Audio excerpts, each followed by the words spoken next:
Seguimos adelante en Telebuen Día. Es siempre muy grato recibir al doctor Ignacio de Posadas. Buen día, doctor, ¿cómo le va? Buen día.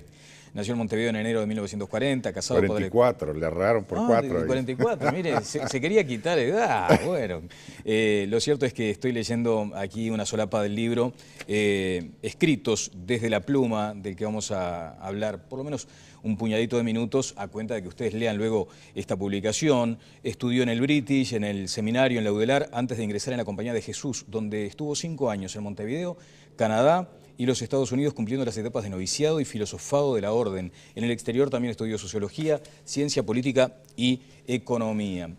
Una primera consulta sobre el Papa Francisco, porque además es desde que no nos hemos visto en estos días, ha sucedido esto, por ejemplo, ¿no? Un nuevo Papa. Sí, yo nunca lo conocí porque si bien lo normal cuando yo entré a los jesuitas era que los mandaran a hacer filosofía en la Argentina, y ahí sí lo hubiera conocido. Él debe haber entrado a la compañía unos 3 o 4 años más que yo. Así que por poco no, y tenemos, digamos, amigos comunes.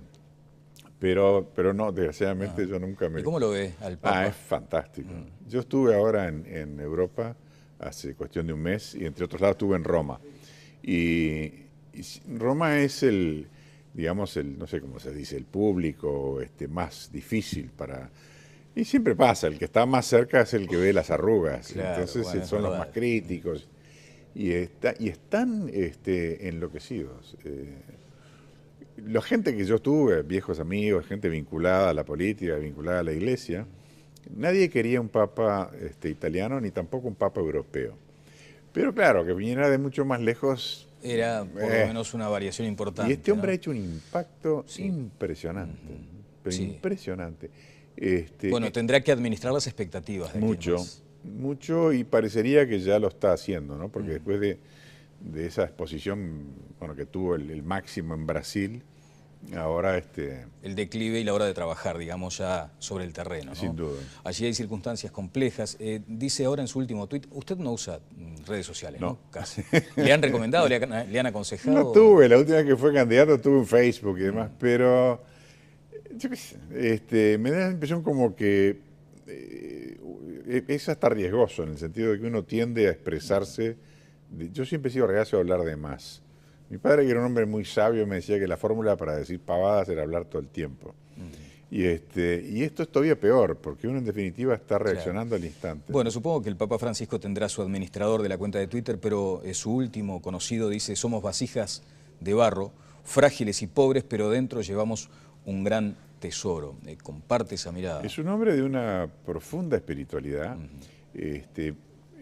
Cuidado con no quedarse en esas manifestaciones tan impactantes, digamos, bueno, hasta de manejo de multitudes. Pues un hombre que tiene esas cosas que es como un don, ¿no? Desde ya. De estar trancado en el tráfico en Río de Janeiro con miles y miles de personas y bajar la ventana y empezar a saludar. Que son cosas como instintivas, pero junto con eso es un hombre de una espiritualidad muy profunda. Es un hombre que hace 2 o 3 horas de oración todos los días. Mucha sensibilidad, mucha austeridad. Usted ciertamente a veces cuando contempla aspectos humanos también es indulgente con el presidente Mujica. ¿Considera que es una buena persona? Yo sí, me parece que, yo creo que bueno, ha cometido errores, también quien no, y me parece que sin querer le está haciendo mucho daño al Uruguay. Creo que sin querer, yo creo que es un hombre bien intencionado, pero le está haciendo mucho daño más allá de esas cosas que son las que solemos medir en el día a día, que suelen ser las económicas. Más allá que si el país crece económicamente, no crece económicamente, si digamos, hay necesidades básicas insatisfechas y cuántas son, que son temas importantes. Pero hay algo mucho más profundo que hace a la cultura de un país. Cultura en el sentido propio del término, no en recitar el Ariel de Rodó, sino toda esa combinación de valores, sentimientos, ideas. Y Mujica, sin querer, le ha bajado la vara a las expectativas y a los logros en el Uruguay. La excelencia es una cosa que ya no existe más y ha entronizado el más o menos en el hablar, el más o menos en el vestir, en largar una cosa hoy, después mañana cambiar, en anunciar un plebiscito, después decir que no se va a hacer. Eso hace un daño horrible. De cerca se notan las arrugas, decía usted al comienzo de la entrevista. ¿Le sucede algo similar a Mujica, que probablemente aquí se le advierta algún defecto que en el exterior no se le nota? Es así, es absolutamente así. Si uno va en fin, por otros países. Bueno, ahora en este viaje inclusive, él había estado en Italia, había estado en España, yo estuve en los dos lados. Y la opinión de periodistas y de gente de gobierno que ha estado con él es de encandilamiento, ¿no? Sobre todo esa cosa que impacta más, que es una pobreza auténtica. Ese es el arma, digamos, más fuerte que tiene Mujica, que nadie le puede discutir. Bueno, usted ha dicho que la política muchas veces se mueve más por el odio que por el amor. En todo caso, ve en Mujica a una persona que va en la dirección correcta, digamos, por amor, pero no le da con eso. En eso yo creo que, de la misma manera que creo que le está haciendo un daño muy grande al Uruguay, en esa otra cosa digamos, de formar valores y hasta ambiciones, yo creo que ha sido un hombre muy bueno en no alentar odios en la política, ¿no? Más allá de algún momento de calentura que ha tenido, no es una persona que esté manejando mal, y eso es muy importante. Hay países, bueno, la Argentina, misma España, ahora que yo estuve, misma Italia también, donde llegar a acuerdos políticos se está haciendo muy difícil porque el lenguaje, las actitudes son todas de choque y de odio y de confrontación. Mujica no es ese tipo de persona y eso es muy valioso. Doctor, ¿podría decirse, hablando en términos campechanos o acaso una vulgaridad, que usted está cómodo, ¿no?, en este momento? O sea, seguramente no tiene ninguna expectativa desde el punto de vista político-partidario. Sin embargo, pretende generar como un think tank permanente, como una usina de ideas, de aportes, y ha retomado algunas iniciativas en un escenario complicado, como es esta discusión parlamentaria de la rendición de cuentas. Ahí hay cosas que son hasta un poco descorazonantes. Esto que estamos teniendo ahora, esta especie de aquelarre continuo, que significa para el país mucho daño, ¿no? Mucho daño para los estudiantes, daño en la salud, daño en general, desde el punto de vista económico, desde el punto de vista social, más el alimentar esas fracturas de que hablábamos antes. Es una cosa hiper negativa. Lo lógico es que uno se siente un poco y dice, che, ¿cómo es esta historia? Pues no podemos vivir así. No es un problema más del frente, no es que Lorenzo sea un canalla, esto ha pasado siempre. Entonces, ahí hay algo que no tiene sentido. ¿Cómo? Hasta todos los años vamos a tener 4 meses de catereté, no tiene sentido. ¿Por qué no pensamos un poco a ver? Claro, hay cosas muy profundas. Podríamos decir, bueno, empezar por pensar el Estado. Nosotros no podemos tener 230, 240 mil funcionarios públicos porque la cuerda no da para todo y tenés este tipo de problemas. Eso es muy difícil y no va a pasar nada con eso. Nadie le va a poner el cascabel al gato. Nadie va a decir, che, ¿por qué no volvemos un poco a aquellas ideas de reducir el Estado? Pero hay cosas que sí se pueden hacer. Bueno, y por ejemplo, en ese sentido yo recomiendo la lectura para coincidir o discrepar, la lectura de la columna Es ahora o nunca, ¿no?, de las últimas publicadas en El País. Allí usted establece precisamente algunas que considera herramientas idóneas para salir de esta situación. Hay cosas que no, digamos, no le prenden fuego al país, ni mucho menos, y que minimizan este tipo de problemas y que además están en la Constitución de la República. A raíz de es un tema muy largo, pero bueno, a raíz de una evolución negativa que han tenido los parlamentos en todo el mundo, los parlamentos nacieron, entre otras cosas, para controlar el gasto. Nacieron del lado del ciudadano frente al gobierno para que no le meta la mano en los bolsillos todo el tiempo. Eso, en la enorme mayoría de los países, se ha ido relajando y los parlamentos son los que dan manija para quedar bien, aumentar. Y es lo que está pasando en el Uruguay. A raíz de eso, inclusive, se modificó la Constitución más de una vez para darle al Ejecutivo más potestades y menos al Parlamento en materia de presupuesto, de rendiciones de cuentas, de gasto, todo eso. Y no se están cumpliendo, se han ido deformando. La Constitución dice que si no hay recursos no se puede dar, no se puede gastar. Entonces se ha inventado acá que decir que esto va a cuenta de rentas generales es un recurso, es mula, eso va a un pozo sin fondo. Bueno, lo que yo planteo, ya lo planteé cuando estábamos en el gobierno, lo volvimos a plantear. Esto viene del 95, ¿no? Claro, cuando yo era senador. Y es algo que además conviene a todo el mundo. Son normas que traducen lo que dice la Constitución de forma explícita. Entonces, no se puede gastar, se la tenés que jugar y poner un impuesto, cosa que nadie quiere hacer. O sea, si no hay recursos genuinos, no se puede gastar.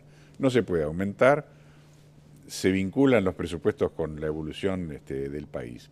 Y entonces eso le permite además a los legisladores, cuando la gente viene a presionar, decir, mirá, yo te quiero mucho, y en fin, pero no puedo hacer nada, porque la ley no me lo permite. Y terminaríamos con todo este relajo. Y además obligaría a hacer los presupuestos pensando un poco más. Porque los presupuestos se van haciendo, hasta llega un momento dado que alguien, generalmente el ministro de Economía, dice, chao, hasta acá llegamos, y no hay más. Pero ahí abajo se distribuye, bueno, quién sabe cómo. ¿Por qué le van a dar bolilla, para utilizar el lenguaje a veces que a usted le gusta, o le van a llevar ahí la punta a usted, que fue ministro de un gobierno muchas veces enfrentado radicalmente a lo que es el Frente Amplio y la izquierda, cuando el propio Astori ha sugerido algunas iniciativas de este tenor y tampoco le llevan el apunte? Digo, porque si piensan 2 segundos, es en su beneficio. ¿Y cuál es Un tipo una persona como Tabaré Vázquez, ¿no? Sí. Que ya se jugó prematuramente, si usted quiere. ¿Por qué prematuramente? Porque yo creo que ahora le van a venir a golpear la puerta con todos los problemas que hay en el país y no va a tener más remedio que asumirlo. Hasta ahora, como decía Jorge Valle, ponía cara de yo no fui, pero bueno, eso se les terminó. Pero en fin, una persona que está en esa posición, si lo piensa 2 minutos, esto es una solución. Se hace un presupuesto bien hecho una vez y se acabó el relajo, ¿no? Le conviene. No le gustará quizá que la iniciativa venga de parte mía, no interesa. Le conviene a todos, toda persona que pretenda ser legislador, ni siquiera presidente de la República, le conviene. Uno puede leer esta columna Es ahora o nunca, puede compartir de pronto la herramienta, además está sólida desde el punto de vista conceptual y bien fundamentada, pero después va a otras columnas suyas y dice, pero acá capaz que no la llevo, ¿no? Y probablemente genere controversia. Dice usted en Quizás ahora, que es otra columna reciente, bueno, que no tiene sentido tampoco andar, dice, esto último ha llegado hasta tal grado de relajo que provocó reformas constitucionales para recortarle facultades presupuestales y fiscales al Parlamento, pasándoselas al Poder Ejecutivo. Y después señala como cierto ninguneo, digamos, del salario docente. Dice, van a seguir pidiendo, y van a seguir pidiendo, y van a seguir pidiendo. No gana bien un docente aquí en Uruguay. No es el tema. A ver. Ese no es el tema. Hay en el Uruguay, hay cientos de miles de personas que no ganan bien y debe haber muchos más que creen que no ganan bien, ¿eh? Pero ese no es el tema. La responsabilidad del gobierno en materia de educación no es que los docentes ganen bien. Ese es un desideratum, pero no es la responsabilidad central. Como la responsabilidad central en materia de salud no es que los que trabajan en la salud ganen bien, es un desideratum. No es la responsabilidad. La responsabilidad central es que la educación sea de buena calidad. Claro. Y eso, perdón, sí, claro. Eso no se está consiguiendo por la vía de aumentarle los sueldos. Está aprobado. Ajá. Claro, yo me refería específicamente a algunas consideraciones, a ver si usted entiende que muchas veces se va un poco en estas afirmaciones. Dice, no les afloje, presidente, hablando un poco de los reclamos docentes, ¿no? No les dé un mango de aumento. Y no solo porque no se lo merecen, dice usted, sino además porque no servirá para nada. Para mejorar la educación, obviamente que no, pero tampoco para que se dejen de presionar. Cuando hayan embolsado lo que les ofrezcan, enseguida dirán que es poco y volverán por más. Y es exactamente lo que está pasando. Sí, pero usted ratifica que no se lo merecen, que se van a llenar los bolsillos. Ahí va. ¿Qué es lo que está pasando? Está pasando que lo que les dieron y aceptaron, porque hay un convenio, acuérdense, hay un convenio que firmaron con el gobierno y lo aceptaron y que no preveía dar aumento ahora. Es exactamente eso lo que está pasando. Se lo dieron, lo embolsaron y están volviendo por más. Eso no quiere decir que todos los docentes sean malos, quiere decir que la inercia de es mala. Yo digo, en la consideración a veces de las palabras puede desprenderse. Puede ser, uno tiene un artículo, es muy poco el espacio, no da para hacer demasiadas disquisiciones. Pero lo fundamental en este momento en nuestro país no es el nivel de los salarios de los docentes, aún siendo bajo, que es verdad. Lo fundamental en nuestro país es que la educación es una catástrofe y que por el camino de aumentarles los salarios, lo único que han conseguido es que la catástrofe sea mayor. Eso es real. El Uruguay está teniendo un serísimo problema, las generaciones jóvenes no tienen formación elemental. Y el país va para atrás en eso. Eso es lo fundamental. Bueno, y usted allí está señalando además el ejemplo de escuelas de niños con alas, el ISO jubilar, el impulso, y algunas públicas además que han sido citadas. ¿Usted considera que sigue siendo por ahí el camino? Por sí. Esa idea de Bordaberry, por ejemplo, de multiplicar jubilares por todo el país o impulsos por todo el país, ¿la comparte? Digamos, es una forma. Yo vengo insistiendo hace mucho tiempo de que una iniciativa que es del Frente, que es permitir que donaciones a escuelas en zonas marginadas puedan ser imputables parcialmente a impuestos, que le suban el techo, porque está probado que es un uso óptimo del dinero para llegar a los fines que se quiere en materia educativa. Que Mujica en su momento dijo que sí, y después, en fin.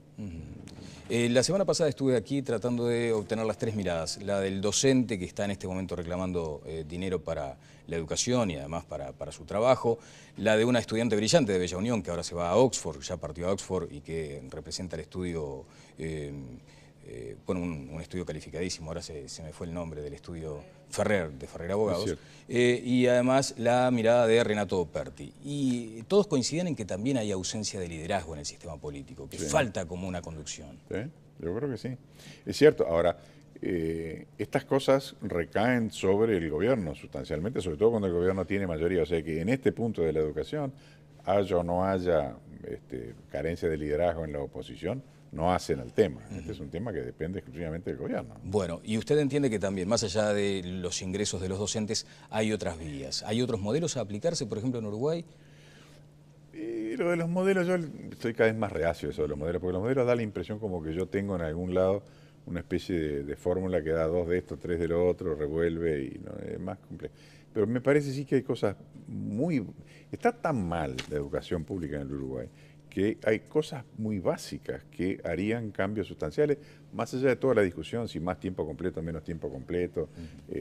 Por ejemplo, volver a establecer la jerarquía y la autoridad en el sistema, es decir, que los directores de liceo y de escuela vuelvan a ser lo que eran unos personajes en el Uruguay, y tuvieran la decisión, el poder de decidir a quién van a tomar, si lo van a echar, si sirve, si no sirve, la disciplina en los colegios, las contrataciones que haya que hacer, los gastos y demás. Eso solo yo creo que haría una diferencia muy grande, cortaría con esta burocratización centralizada que hay y le daría a la educación, pondría en la educación algunas cosas en su lugar, porque hoy en día la educación está manejada por sindicatos y de a ratos, si les dan espacio, por 2 o 3 personas en la NEP, que no es así como funciona el sistema educativo. Bueno. Entonces hay cosas muy básicas que no requieren un mango, además, que darían cambios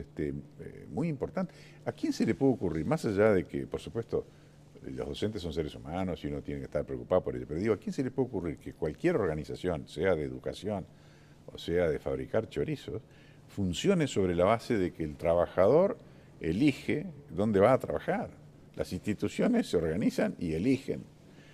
A mí no me gustará si estoy del otro lado, pero es la forma en que las cosas funcionan. El otro es al revés. El otro día seguramente usted habrá leído la entrevista que le realizaban a Rodrigo Arim, el decano de la Facultad de Ciencias Económicas, y él señalaba la necesidad de inversiones progresivas a 20 años para obtener resultados. ¿Coincide con ese pronóstico, digamos? Sí, pero otra vez, yo creo que hay cosas mucho más de la raíz por ejemplo, eso. ¿Cómo? Pues yo imagino, por ejemplo, el estudio, ¿no? Entonces, bueno, ahora vamos a terminar con el sistema de selección de personal y al estudio van a venir a trabajar los que quieren. Se acabó. En un periodo de X tiempo se terminó. No existe, no cabe en la cabeza de nadie. Bueno, el sistema educativo público en Uruguay funciona así. Es loco.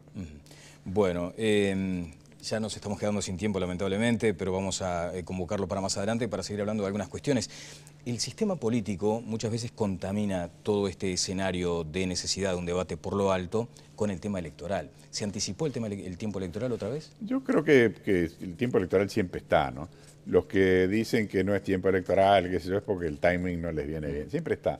Eso es inevitable y no se puede luchar contra eso. Lo que hay que tratar es de que eso no lleve a bajar la mira, porque tampoco para hacer campaña electoral uno necesariamente tiene que achicar la cancha. No se puede hacer política con nivel. Ha ocurrido en el Uruguay.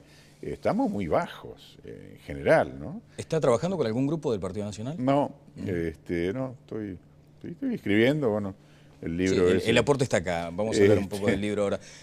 Porque, por ejemplo, el otro día se hablaba de Bordaberry como enemigo del Partido Nacional. La calle Pou dijo específicamente, esto es como abrazarse con el oso, haciendo alusión al acuerdo para ganar Montevideo. ¿Le hace bien al Partido Nacional este tipo de reivindicación? Yo creo que puede ser discutible, ¿no? A mí no me parece mal hacer un acuerdo electoral que no implica desdibujar a los partidos, porque solo para Montevideo el sistema lo permite y lo nacional corre por otro lado. Eso no me parece mal. No es tampoco la piedra filosofal.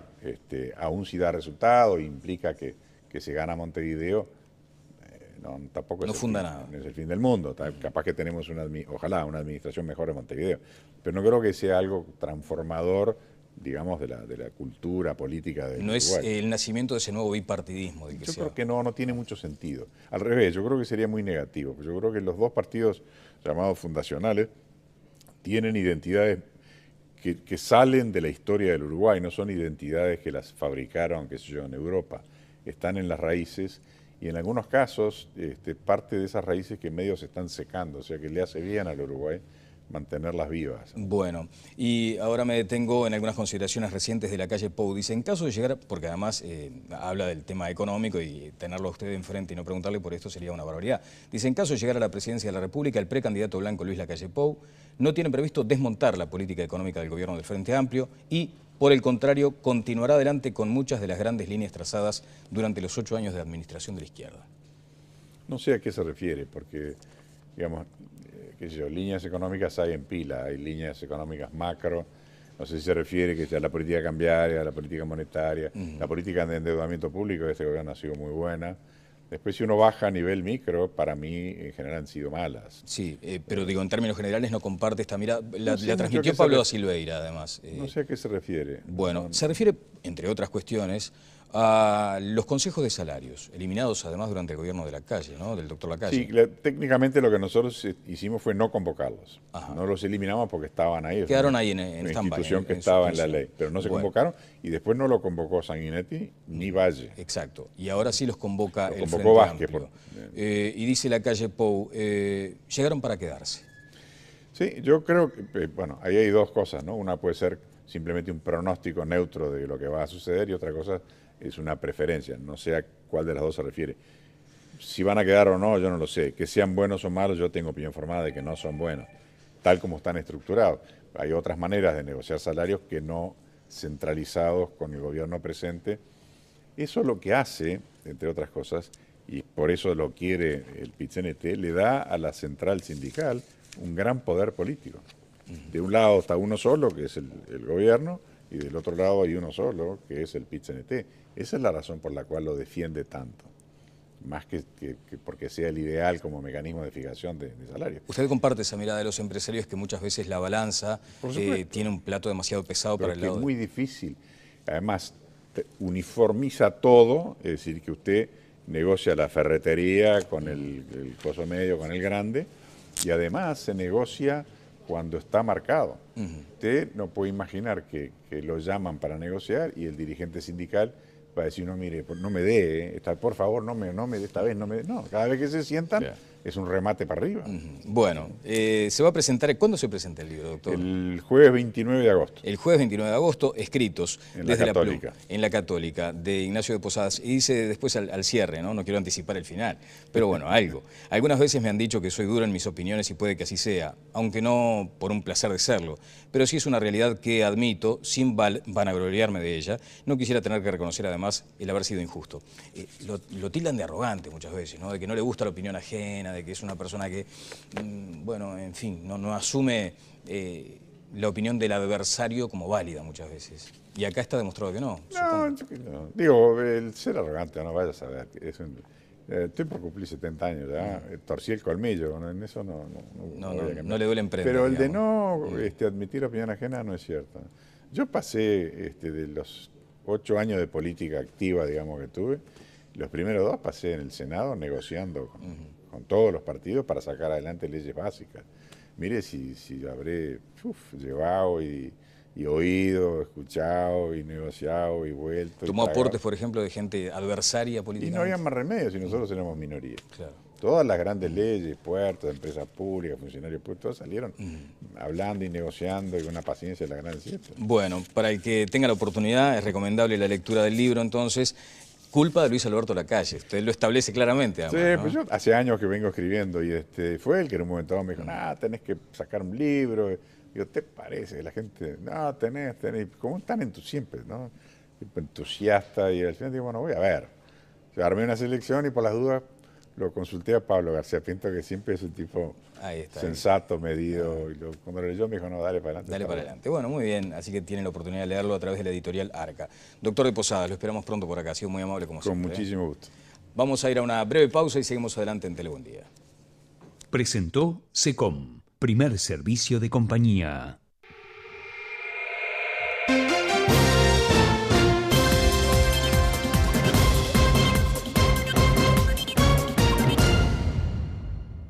Su último conocido dice: somos vasijas de barro, frágiles y pobres, pero dentro llevamos un gran tesoro. Comparte esa mirada. Es un hombre de una profunda espiritualidad. Cuidado con no quedarse en esas manifestaciones tan impactantes, digamos, bueno, hasta de manejo de multitudes. Pues un hombre que tiene esas cosas que es como un don, ¿no? Desde ya. De estar trancado en el tráfico en Río de Janeiro con miles y miles de personas y bajar la ventana y empezar a saludar. Que son cosas como instintivas, pero junto con eso es un hombre de una espiritualidad muy profunda. Es un hombre que hace 2, 3 horas de oración todos los días. Mucha sensibilidad, mucha austeridad. Usted cierta... Público más difícil para... Y siempre pasa, el que está más cerca es el que ve las arrugas. Claro, entonces bueno, son los más críticos. Y están enloquecidos. La gente que yo tuve, viejos amigos, gente vinculada a la política, vinculada a la iglesia, nadie quería un papa italiano ni tampoco un papa europeo. Pero claro, que viniera de mucho más lejos... Era por lo menos una variación importante. Y este hombre ¿no? ha hecho un impacto impresionante, pero impresionante. Bueno, tendrá que administrar las expectativas. De mucho, y parecería que ya lo está haciendo, ¿no? Porque después de esa exposición que tuvo consulta sobre el Papa Francisco, porque además desde que no nos hemos visto en estos días, ha sucedido esto, por ejemplo, ¿no? Un nuevo Papa. Sí, yo nunca lo conocí, porque si bien lo normal cuando yo entré a los jesuitas era que los mandaran a hacer filosofía en la Argentina, y ahí sí lo hubiera conocido. Él debe haber entrado a la compañía unos 3 o 4 años más que yo. Así que por poco... No, y tenemos, digamos, amigos comunes. Pero no, desgraciadamente yo nunca me... ¿Y cómo lo ve al Papa? Es fantástico. Yo estuve ahora en Europa hace cuestión de un mes, y entre otros lados estuve en Roma. Y Roma es digamos, no sé cómo se dice, el máximo en Brasil. Ahora el declive y la hora de trabajar, digamos, ya sobre el terreno, ¿no? Sin duda. Allí hay circunstancias complejas. Dice ahora en su último tuit, usted no usa redes sociales, ¿no? Casi. ¿Le han recomendado, le han aconsejado? No tuve, la última vez que fue candidato tuve un Facebook y demás, pero yo qué sé, me da la impresión como que es hasta riesgoso, en el sentido de que uno tiende a expresarse. Yo siempre he sido reacio a hablar de más. Mi padre, que era un hombre muy sabio, me decía que la fórmula para decir pavadas era hablar todo el tiempo. Y esto es todavía peor, porque uno en definitiva está reaccionando al instante. Bueno, supongo que el Papa Francisco tendrá su administrador de la cuenta de Twitter, pero seguimos adelante en Tele Buen Día. Es siempre muy grato recibir al doctor Ignacio de Posadas. Buen día, doctor, ¿cómo le va? Buen día.